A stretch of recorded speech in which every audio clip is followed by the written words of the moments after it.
औज़ुबिल्लाहिमिनश्शैतानिर्रजीम बिस्मिल्लाहिर्रहमानिर्रहीम। केमिस्ट्री के एक नए लेक्चर के साथ आपकी खिदमत में हाजिर हैं। आज का जो हमारा टॉपिक है वो है physical properties of basis. Basis क्या होते हैं इनके मतलब हम डिटेल डिस्कशन कर चुके हैं, लेकिन फिजिकल प्रॉपर्टीज क्या होती हैं वो आज हम यहाँ पे स्टडी करेंगे। फिजिकल प्रॉपर्टीज वो होती हैं जिनको हम अपनी 5 सेंसेस के जरिए नोट कर सकते हैं। अब हमारे पास बेसिस की जो फिजिकल प्रॉपर्टीज हैं इनमें सबसे पहले ये आती है कि ये बिटर इन टेस्ट होते हैं, यानी कि ये कड़वे होते हैं, इनका जायका कड़वा होता है। फॉर एग्जाम्पल इसको कैसे देखा जा सकता है कि अगर आप नहा रहे हो, बाथ ले रहे हो, शावर ले रहे हो, तो क्या होता है कि अगर आपकी आंखों में साबुन वाला पानी चला जाए तो आपको कड़वाहट महसूस होती है। अगर आपके जबान पे चला जाए तो क्या होता है, आपको फील होता है कि ये बहुत सख्त कड़वा है। तो साबुन की एग्जांपल वहां पे मैंने दी है कि सोप जो है वो बेसिस इन नेचर है, उसकी जो नेचर होती है वो बेसिक होती है।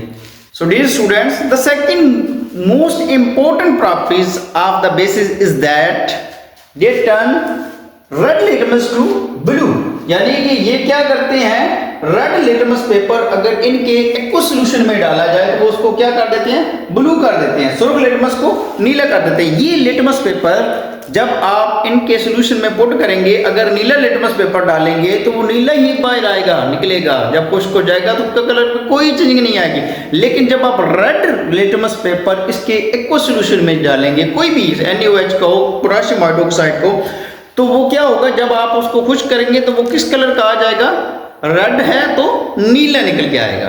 तो ये इसका लिटमस पर असर होता है। Dear students, the third most important property of bases is they are slippery, छूने पर फिसलन महसूस होती है। जैसे कि साबुन का सॉल्यूशन है, हम डेली लाइफ में बहुत ज़्यादा इस्तेमाल करते हैं। The fourth one is non corrosive except NaOH and KOH। Non coercive होते हैं सिवाय NaOH और KOH के सॉल्यूशन की। इन दोनों सॉल्यूशन के अलावा ये बहुत ज़्यादा कोरेसिव होते हैं इनके सॉल्यूशन, इनके अलावा बाकी तकरीबन सारे नॉन कोरेसिव होते हैं। लास्ट प्रॉपर्टी जो यहाँ पे डिस्कस की गया, सॉल्यूशन और गुड कंडक्टर ऑफ इलेक्ट्रिसिटी। इनके जो सॉल्यूशन होते हैं वो इलेक्ट्रिसिटी के बड़े अच्छे कंडक्टर होते हैं।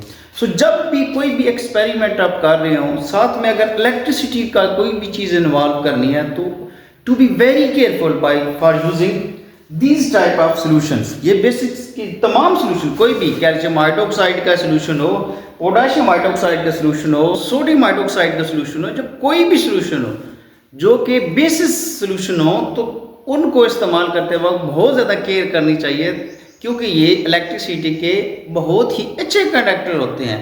फौरन इनमें से करंट पास आउट हो सकता है और आपके लिए डेंजरस हो सकता है। तो जब भी इनको यूज़ कर रहे हो तो बहुत इंतहाई बेहतरीन कंडीशन इस्तेमाल करके इनके साथ डील करना है। मेरा ख्याल में आपको आज का लेक्चर पसंद आया होगा। ये बहुत ही छोटा सा और लेकिन कंप्रीहेंसिव मेथड था इस लेक्चर को समझाने का। अगर आपको वीडियोस पसंद आ रही हैं तो हमारा चैनल लाजमी सब्सक्राइब करें और अपने दोस्तों तक शेयर करें ताकि वो भी इससे फ़ायदा उठा सकें।